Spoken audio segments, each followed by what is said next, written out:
Let's talk about sex, baby.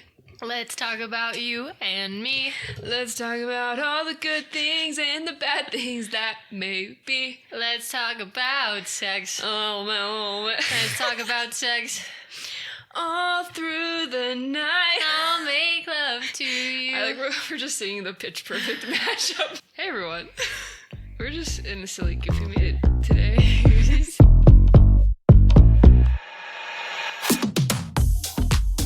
Welcome back to What They Don't Say. We are not a professional singing group. I know you might have mistaken us for one. It happened. That's our other podcast called What They Don't Sing. We've gone on the side route because you might not have recognized Lauren's co-host today, me, because I look so different with my new haircut. And you might have mistaken me for a rock star, potentially. Apparently people are saying she looks like a rock star now with her new hair. Let me know if you think I look like a rock star. We'll put a poll. Does Shannon look like a rock star? Yes. Well, we're so happy you're here. Today, we are doing something special to us. Very special. Very special. We are going to be basically responding to people who have written into us. So part of this is going to be sharing some of their stories, hoping that maybe they resonate with some of you guys out there too, and just kind of analyzing them in a way that we can just like talk about them, flush them out, and hopefully make it so that the people who wrote in feel really heard, but also just so we can connect to everyone out there who has very different experiences than like what me and Shannon can personally talk about. When we started this podcast, it was really important that it wasn't just us kind of like putting our stories out there, but it was really, we wanted to be able to build a community of survivors of sexual assault and help people feel less alone. So now that we've been doing this for a few months now, it's been really special because we've had several listeners write in, share their stories, and say things like, you know, you're the first person that I've shared my story with, or you gave me the courage to talk about my story with a friend. And so just anybody who's listening to this episode today, just please remember that these stories that we're reading are real people, and these are real people's stories. And so give them the respect and the time and truly like listen to what they've been through, because that's why we're doing this episode today, is to be able to shed light on other people's stories from different perspectives. So it's really important to us that you guys also respect the stories, respect the pouch. People who have written into us have told us specifically that they're okay with us sharing their story. Not everyone is okay with it, and that's totally fine. If, you know, after you listen to this episode, want to share your story, you can email us, you can DM us on Instagram. We can put access to the information in the bio of this episode. You can also find all the information on our Instagram at What They Don't Say Official. And you can just say, hey, like, I don't want this to be shared, or, you know, hey, like, I'm okay with this being shared, and we will absolutely respect your wishes on that.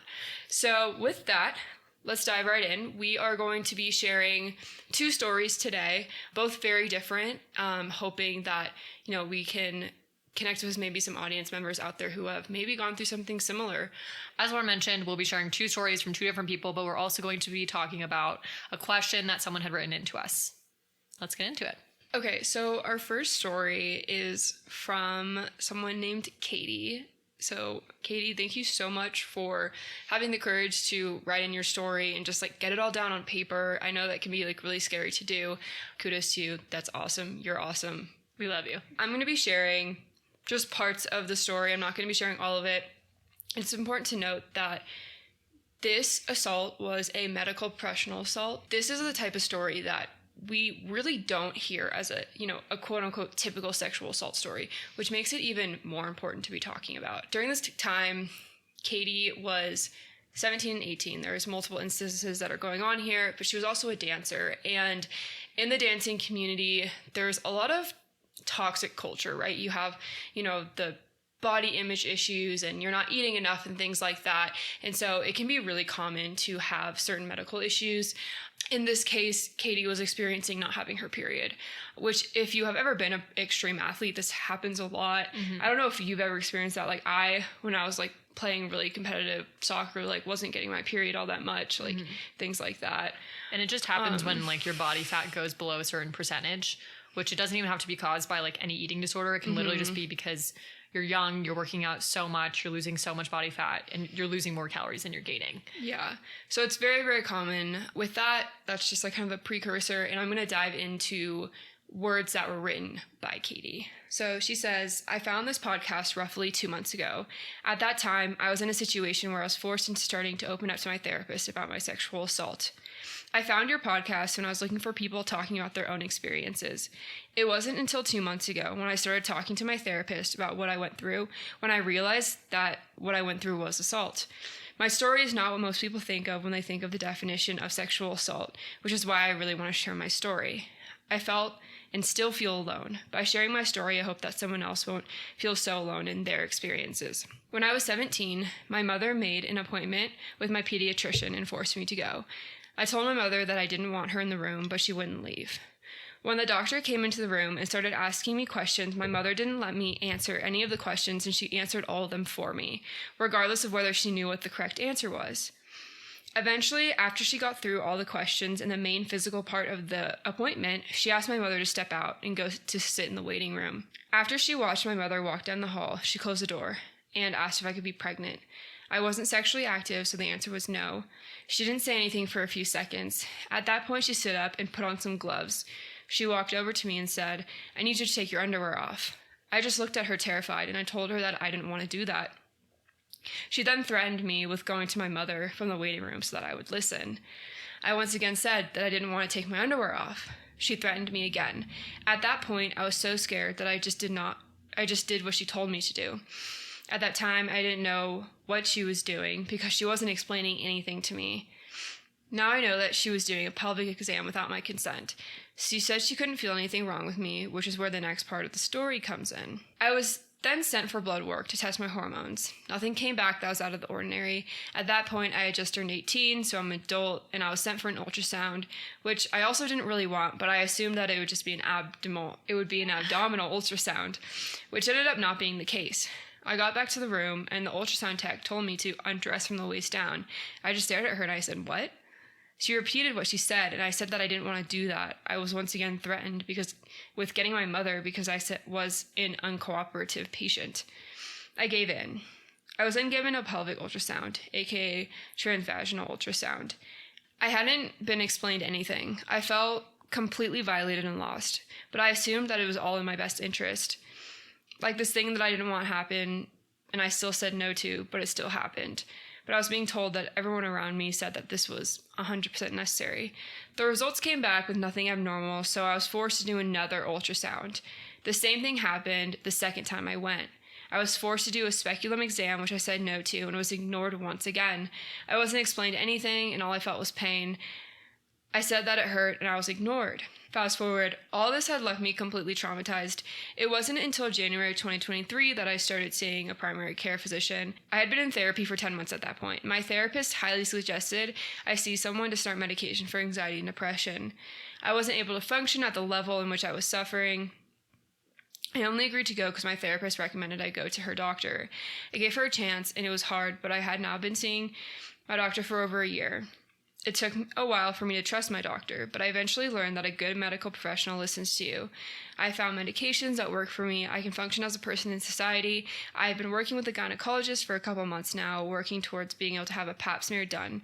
She listens to me and explains everything she's going to do before and while she was doing it. She always tells me beforehand that if I say no, she will stop what she's doing immediately. I've been triggered in the office before, but she has always been able to talk to me and figure out what is going on. In about a week, the plan is to go ahead with getting a pap smear done.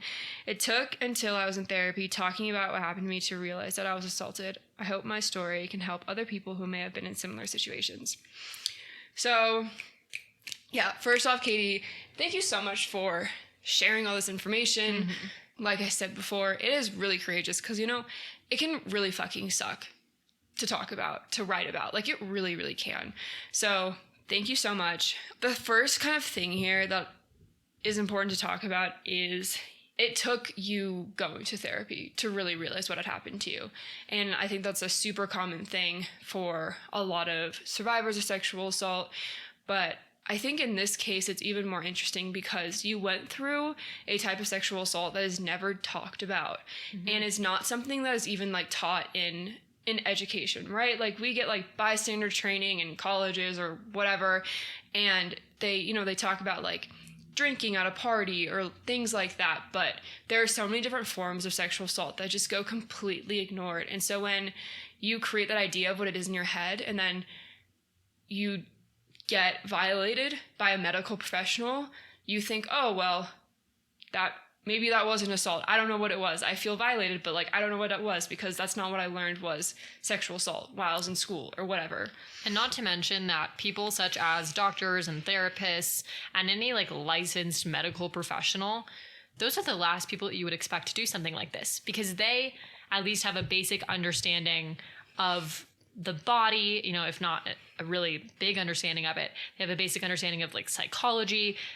And yet that person who's supposed to protect you and supposed to give like medical opinions, you never think that they're going to be the one that would cause you harm. That is why we oftentimes see so much these huge rape cases, right? Where it's medical professionals who have been getting away with years and years and years of assaulting their athletes. Like Larry Nassar. Yeah, exactly. Because these people are so trusted in our society that you would never think that they would violate their patients ever, right? And so they're supposed to take care of you, right? Like that's the point. Yeah. Like you go to the doctor because something is wrong with you, right? You want their help, their care, their assistance.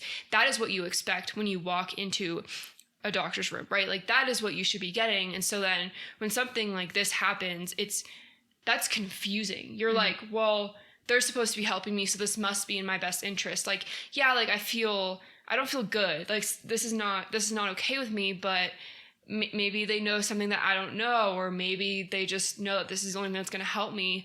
But like Katie said at the end of her story, she has started going to medical professionals that make her feel heard and understood, and they tell her what is going on, and they always make sure they have her consent before they do anything with her body. And so that is what it's supposed to be like, right? It's not supposed to be some scary, forceful, threatening thing, right? It's supposed to be, it should be a safe space. It really, really should. I think that going to the doctors is kind of scary in general. Like you're always like, even if you're just going in for a normal checkup, there's always that looming feeling of like, what if something is wrong with me? And so to go in and to have the doctor be the one that creates a problem by violating your body, that's a really horrific experience. Like I cannot imagine what that would have felt like. Also, something that I thought was interesting here, and maybe this is outside of the scope, but your mom answering the questions for you to the doctor, that felt particularly interesting because I don't know your mom. I'm sure she's a lovely person, but not allowing you to have a voice, and it sounds like not that it would have fucking mattered anyways because the doctor ignored you and your wishes, you know, once your mom left the room.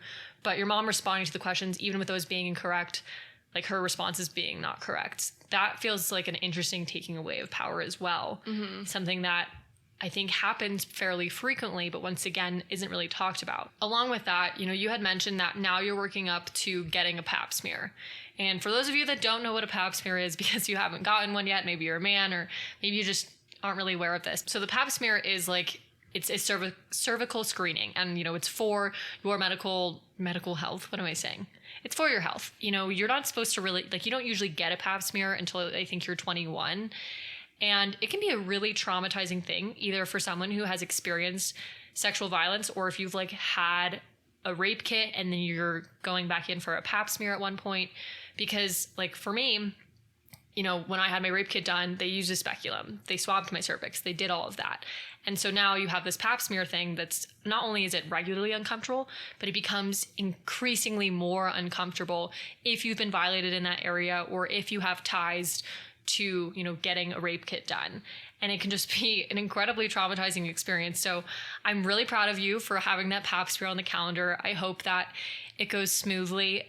I've had one done. It's really not my favorite experience, but I'm really proud of you, Katie. My heart, you know, like it sucks. Like these things are already so fucking uncomfortable. And then you have these horrible doctors who are making these things even worse. Right. Like they have like almost like a power trip. Yeah. Right? Like I'm the doctor. I can tell you what to do, but that's not how it should be. And so it's really, really important that when you do start, you know, going into these appointments that you do have medical professionals that you trust. And it sounds like you do, which is really, really vital. And like, for example, like I hate going in to get stuff like that because I don't trust doctors. Like I'm always like, oh, like, I don't know. Like, I don't like it is so uncomfortable. And it's even like Shannon said, it's even more uncomfortable when you've been violated. Yeah. Like it's baby steps, right? It's one step at a time. So if you are somebody who is going into like perhaps your gynecologist, or I don't know what the male version of that is, a male gynecologist, whatever they're called. I don't, I think that's just like the penis doctor. If you're going, even primary care physicians will like true. check you out. So literally just any doctor, yeah, any doctor you're going into, if you start to say like, oh, I'm not comfortable with that, and they don't stop, or they say like, well, I have to do this anyways. For one, I think you can request to have like another person in the room, like especially if you have like a male doctor, you can request to have like another nurse in the room. Maybe that will make you feel better. But if they are still pushing that boundary, you can leave. Like you can leave. And that might feel hard. It might not be possible. You might have a trauma response where you freeze, but your doctor should respect your boundaries. Even if they're supposed to do a pap smear that day and you say, I don't feel comfortable, you can reschedule it. Like it doesn't have to be done on that day. And if they don't respect that, then it's time to get a new doctor because they clearly don't understand basic human boundaries. Just get a new fucking doctor. Yeah, fuck them. Yeah, for real. Thank you so much, Katie. We love you and we're so proud of you. And thank you for letting us share your story on here. And we hope your pap smear goes well. The next story that we're going to read is from somebody named Jordan who wrote into us.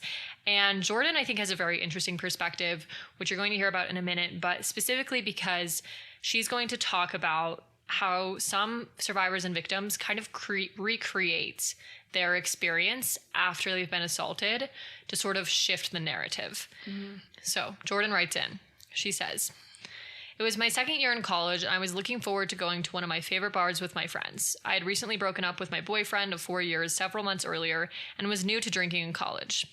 What was pounded into my head religiously by both family and friends alike was that college was for getting drunk as much as possible because this is the time that it's acceptable. In my second year, I took that to heart and took pride in my ability to drink so much. This night was like many others, except for it had an ending I would never have expected. I was at a club dancing with a guy who I thought was cute. Since I was newly single, I very much liked to flirt with anyone that I could. I learned this guy went to a different school, so I knew I wouldn't have to see him again after this night. I was drunk, and he was drunk.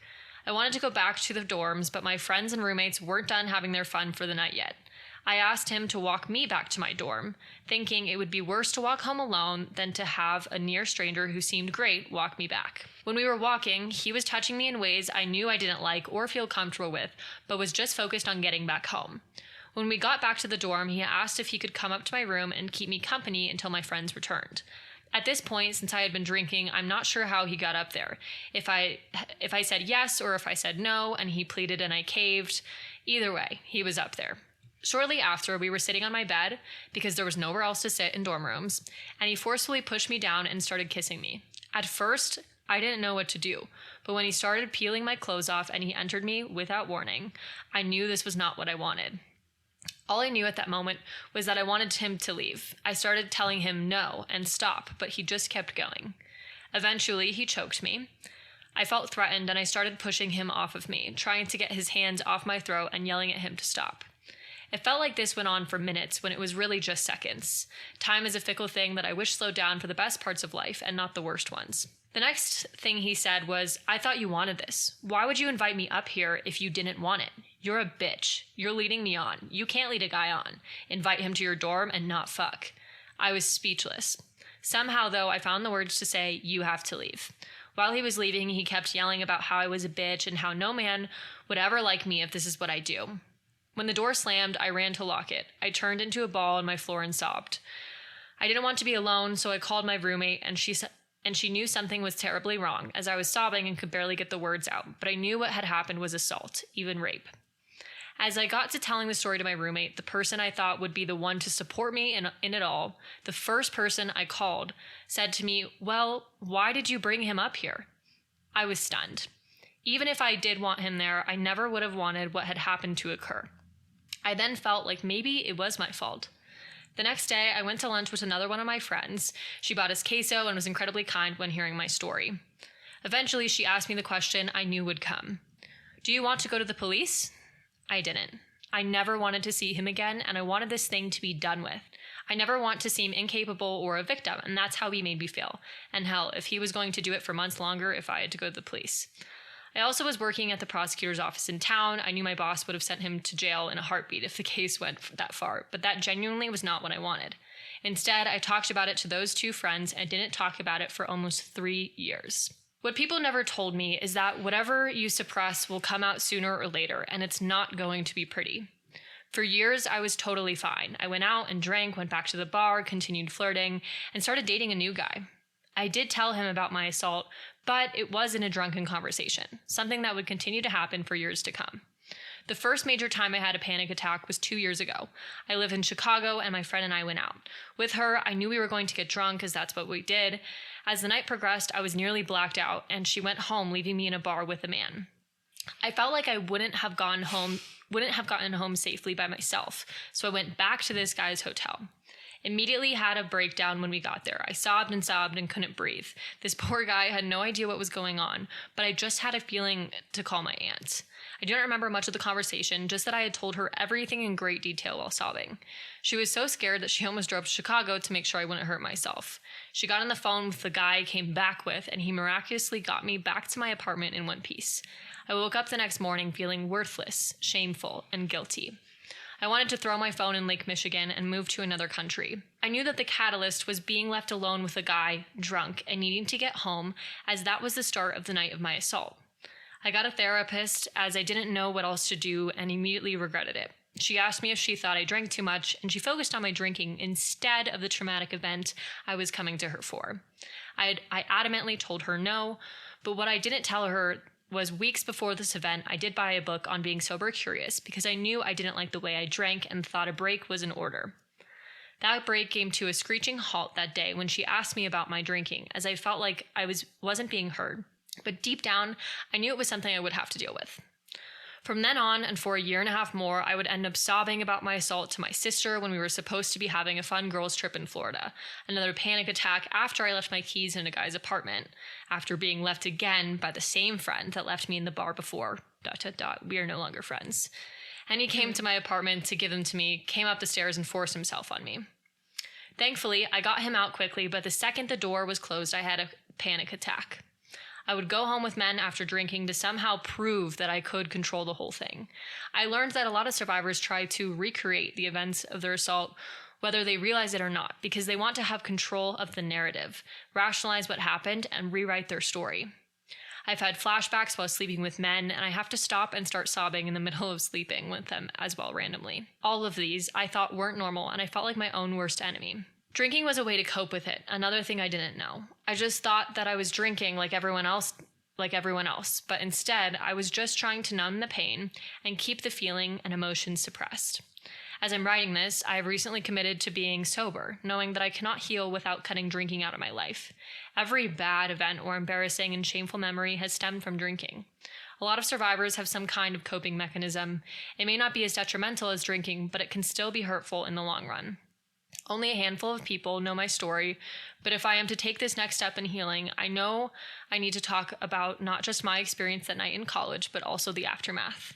The years of suppressing and numbing, of being in a cycle that was ruining any kind of romantic relationship, and taking on a drinking issue that exacerbated it all.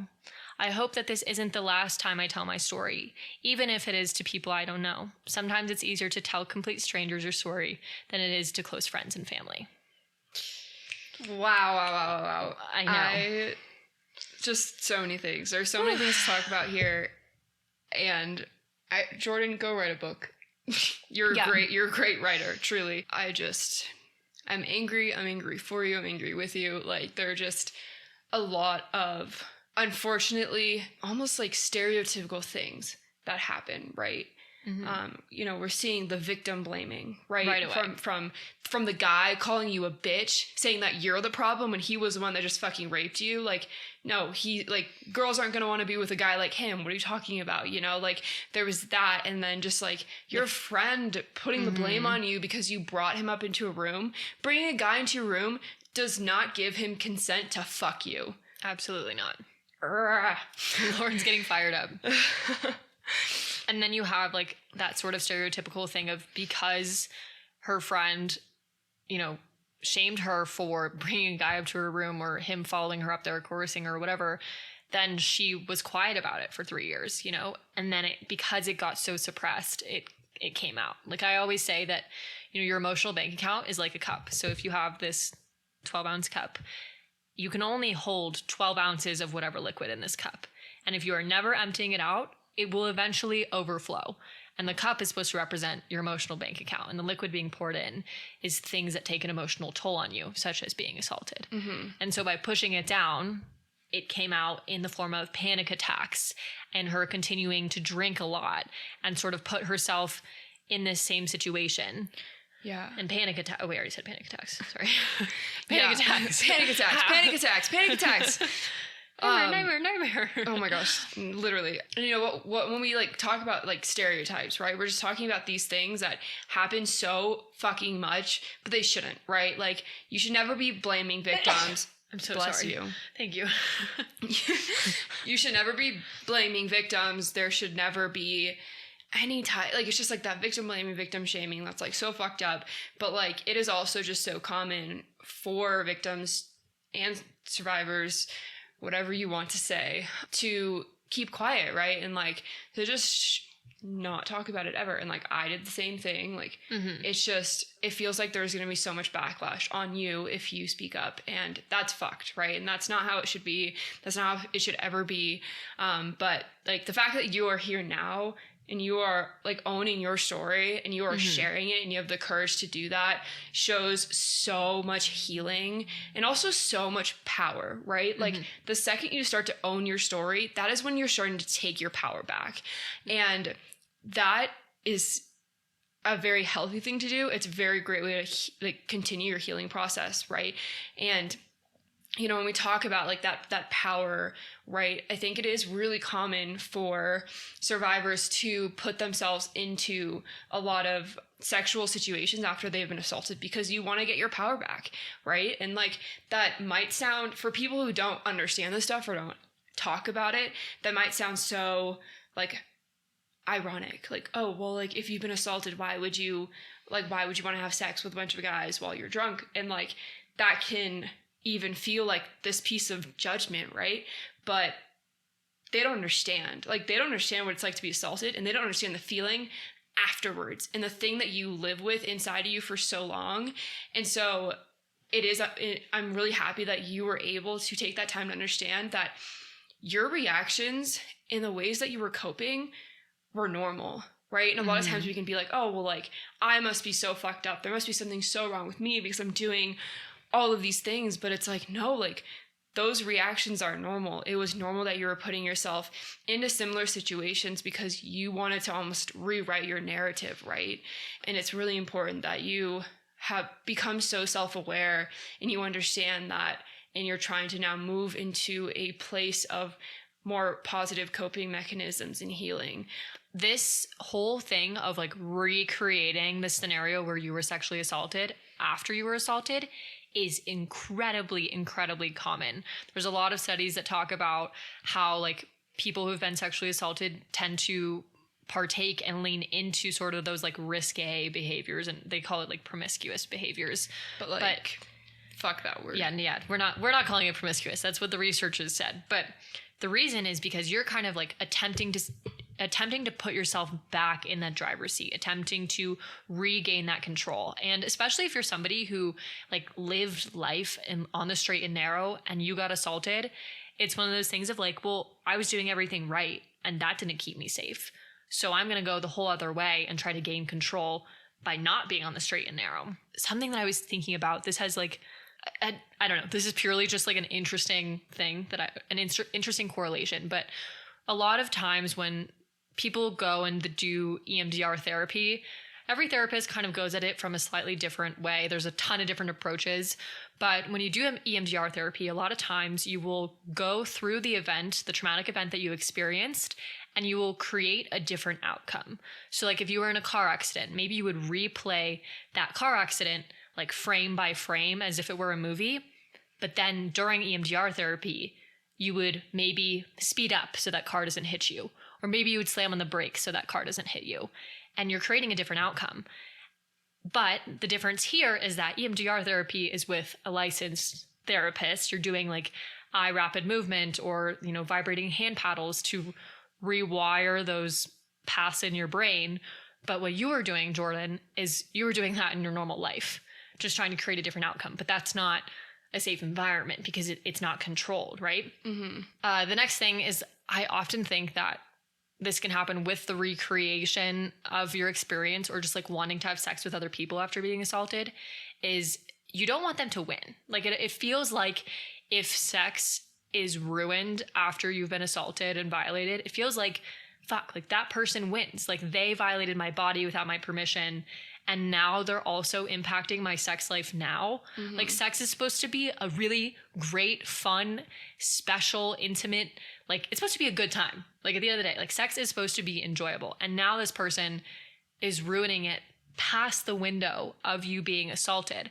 And so it can feel good to put someone else's penis in you and know that it's not a rapist, right? And that can be another reason why you're looking for a lot of sexual partners afterwards, because you want someone else inside of you that wasn't a fucking rapist. And in terms of the whole like breaking down during sex and crying during sex, like I think a lot of survivors experience that. I think we talked about that in our first episode.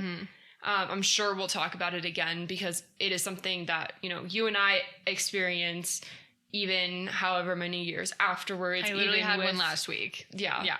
Like that is something that is unfortunate, but it does happen. It's really normal.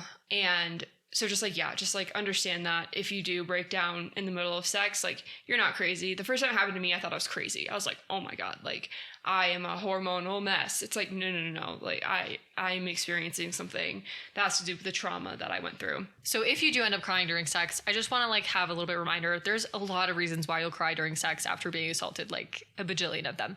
But one of the things that I want you to think about is that, this person violated you, right? And a lot of times it can feel that this body part has been tainted and damaged and that it's like worth less because someone violated it. And I need you to remember that what they did to you does not diminish the value of you, and especially those body parts that they chose to take advantage of.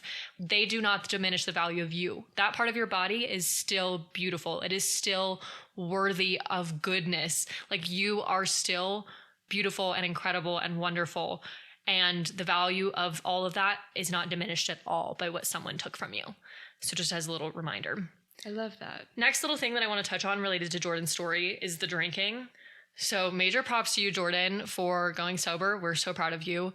Once again, you should know that it is very, very common for victims after being assaulted to lean into any form of like drug or alcohol addiction. It happens all the time. RAINN.org talks about how victims who have been sexually assaulted are way more likely to use drugs than the general public. We're 6 times more likely to use cocaine, 3.4 times more likely to use marijuana, and 10 times more likely to use other major drugs. So I think it makes plenty of sense. Like, of course you want to escape after you've been assaulted. Of course you want to push it down.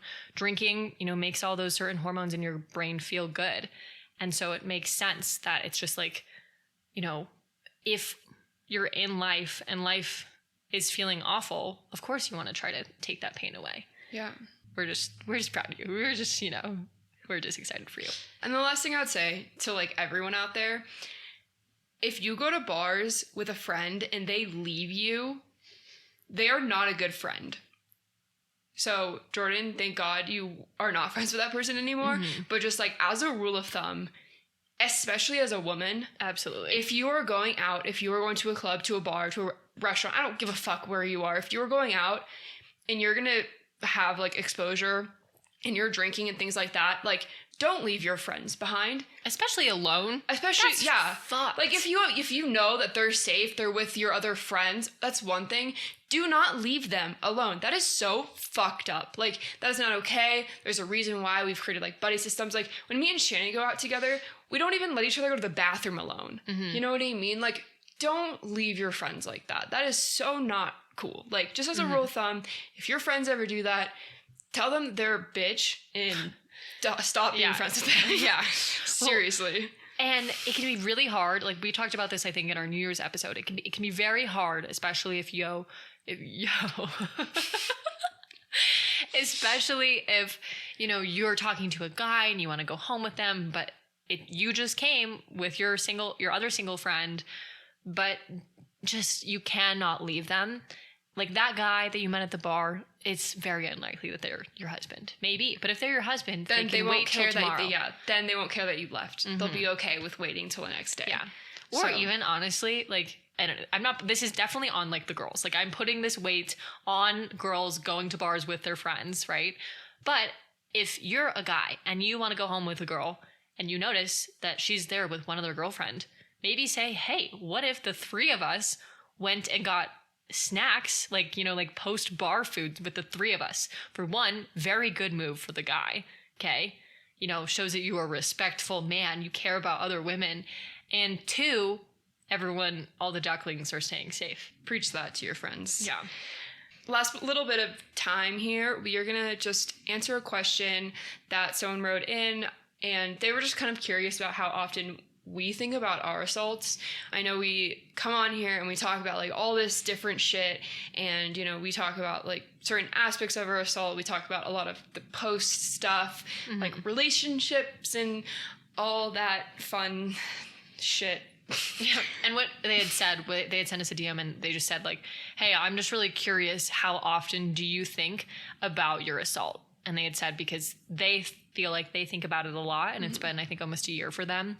And that for us, it's been more than a year. And they wanted to know, how often do you think about it? Does it ever not come up in your mind during the day? Short answer, yes. Yes. The Roman Empire. Yes. But in a bad way. Okay, I don't understand that. What is this Roman Empire thing? I keep seeing it like on TikTok. I'm like, my Roman Empire is that I'm just. Do you want me to tell you? Yeah. Okay. The Roman Empire. There's this theory that boys think about the Roman Empire like 1 to 2 times a day. Oh. So like you should ask Mustache Man, your boyfriend. He definitely thinks about it at least once a day. So this whole thing of like, what's my Roman Empire? It's just as a collective whole, many men think about the Roman Empire at least 2 times a day. So what do you think about 2 times a day? So it's supposed to be a positive thing. I think for women, it's one of those things of like, my Roman Empire is that friend who started out normal and became psychotic, like something like that. So my Roman Empire is that I was sexually assaulted. There you go. Okay. Well, I guess that's kind of accurate. I definitely think about it every day. I think that my actual assault was 5.5 years ago. So it was a while ago. And so I think that through that like first year, I didn't think about it for like 4 months because I was like in so much denial. I was like, no, like whatever, it's not a big deal, whatever. And then I went to therapy and my therapist was like, well, you were raped. And then I was like, oh shit. And then I thought about it a lot, but I was still trying to ignore it because I wanted to be like, well, I can move past this because I'm so strong. Okay, whatever. And then that second year when Shannon was assaulted, definitely thought about it like 1 million times a day. Mm-hmm. Easily. And I think that throughout those 3 years of going through the court process, it was something that I thought about daily, but it was definitely like spiked. Like, yeah, there would be like months where we would be dealing with like court shit or investigative shit. And, I'd be thinking about it like for like nonstop all day long. Like it's all I could think about. And definitely during that whole court process, whole investigative process, a lot of days were just consumed with the thoughts of the assault and everything that was happening. It can almost become like an obsession. Yeah. Especially when you're in some form of legal case, right? Mm-hmm. And like an obsessive compulsive thought almost, like a complete thought loop of like I've thought like replayed it in my mind, trying to remember every single detail. And that happened a lot before the court or during the court process. Or like deep diving into legal mumbo jumbo on the internet or trying to learn more about the attorney. Like just, it can be completely consuming. And I think it was for both of us during the court process for many, many days. Mm-hmm. Like there was many times where I was not doing any schoolwork because I was doing research or just sitting thinking about it, like the event itself. I think now though, we'll give the time frame of like the past year and a half, I think it's one of those things where like there are definitely days where I don't really think about it at all. I don't know about you. It's kind of in and out. I definitely think about it at least once a day, every day. Mm-hmm. But it went from being this thing of like, wake up, rape, toothbrush, rape, put clothes on, rape, eat breakfast, rape. Like that was the frequency at which I was thinking about it afterwards. And now it might just be like, I'm driving to the grocery store and it's like, oh, my rapist. Yeah, I was raped. Like just, oh, but it's not a lingering thought. And I think that's the biggest difference that time You let it does. come and go. Right. And it becomes something that I don't grasp onto and hold and think and make me really upset. And don't get me wrong, some days it pops into my head and I get really upset that happened to me. Yeah. But most days now, after about 4 years, it's a thing of, that happened to me. That sucks. And then it just like, you go about your day. I think it would be the same thing for me. Like there are definitely days or nights where it does feel really consuming and I do think about it a lot. Maybe I'm feeling more anxious that day or more depressed that day. Maybe some of like my PTSD symptoms have been worse. So there are definitely days where it's just so much worse. And I think that's really normal. But there are also days where, you know, it just like comes and goes. It's kind of like, it's really similar to if you've ever learned how to meditate and taken time to meditate. The whole concept is that it's not that you don't think about things, it's that you let the thoughts come into your head and then you kind of let them go. You don't hold on to them. You don't start thinking about them more and more. You kind of just, it's like clouds passing by. You just let them come and go. And I will actually say that practicing things such as meditation and mindfulness really do help with not holding on to really, really dark thoughts that pop into your head and like all those intrusive thoughts. I think that like I did that every morning for about a year during and like after the trial and stuff. And that was something that was super beneficial for me. I didn't know that you meditated because I was thinking it sounds like meditation, mindfulness. Get it, girl. So if you're somebody who is thinking about your assault a lot and maybe it is all consuming for you, Lord and I talk a lot about how your trauma is not confined to the day that it happened and that it extends past it for a long time. And someone had commented on something recently and they said that victims and survivors of sexual assault will serve a life sentence for what someone else did to them. And I think that's the perfect representation of how often we think about it. So yeah, if you're someone who's thinking about it a lot, just know that it's okay. I do strongly recommend we strongly recommend getting some form of therapy because you don't want it to overtake your life forever. It will always be a part of you. It will always exist and you will think about it probably forever. It's not going to go away, but there is a way to live where it's not all consuming. And you deserve that. You deserve to have a life and times in the day where you're not thinking about it and maybe even full days where it's not there or at least where it doesn't impact you as much as it did after it first happened. Right, maybe right now you're going through the thick of it and you were like, I am never going to fucking feel better. This is all I'm going to think about for the rest of my life.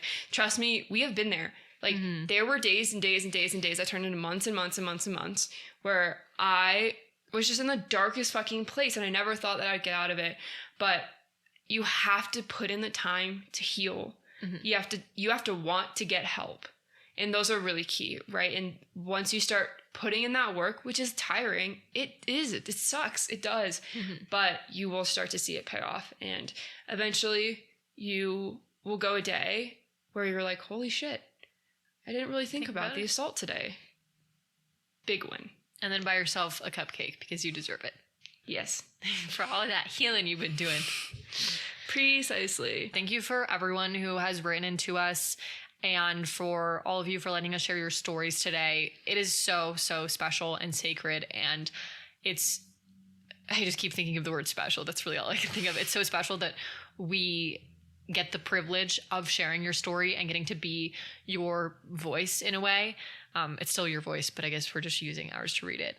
But it just feels like... You get to be an enabler for your voice. An enabler. Yes. If you want to share your story or if you have thoughts or questions or any episode ideas, feel free to send us an email. What They Don't Say, the podcast at gmail.com, or send us a DM. What They Don't Say official is our handle on Instagram as well as TikTok. We'll put it in the description. Episode description too. Being close to someone's vulnerability is such a luxury for us. And we want you to know that we don't hold any of this stuff lightly at all. Like, it is just, I can't express enough how much of a privilege it is for us to be able to do this. So thank you for letting us do it.